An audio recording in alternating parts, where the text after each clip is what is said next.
If you drink too much, this one simple 3-minute tool is going to change that. By the way, I'm Colleen, and I teach intuitive drinking. If you are a high-achieving, coachable woman who wants to reduce your alcohol consumption by 80%, hit the follow. The trick to overcoming alcohol use disorder is to truly understand you are dealing with a thinking problem, not a drinking problem. Let's review what happens when you wake up hungover. You start asking questions like, what the hell is wrong with me? Why did I do that?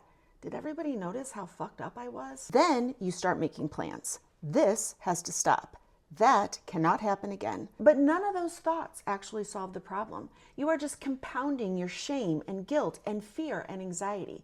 And you can't learn anything when you are in a state of stress. And you know what happens when you don't learn from your mistakes?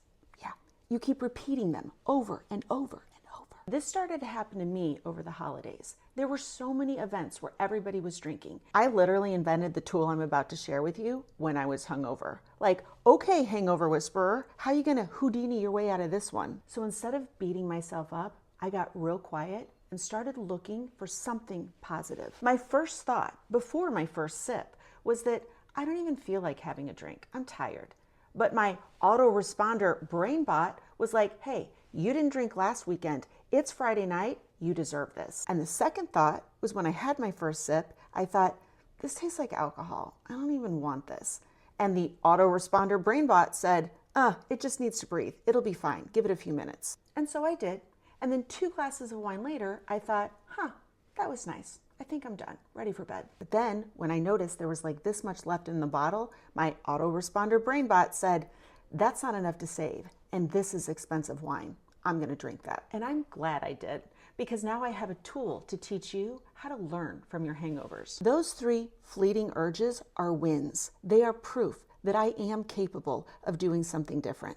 Had I just checked in instead of checking out, my old habits wouldn't have taken over. That realization filled my body with hope and reassurance, instead of being filled with dread and worry that something is wrong with my willpower. And it works.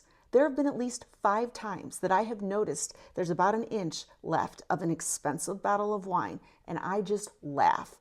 I can save it, I can dump it, but my body is not a trash can. Next time you wake up hungover, I want you to do a walk through memory lane and recall all of the fleeting thoughts and partial urges that you had to do something different.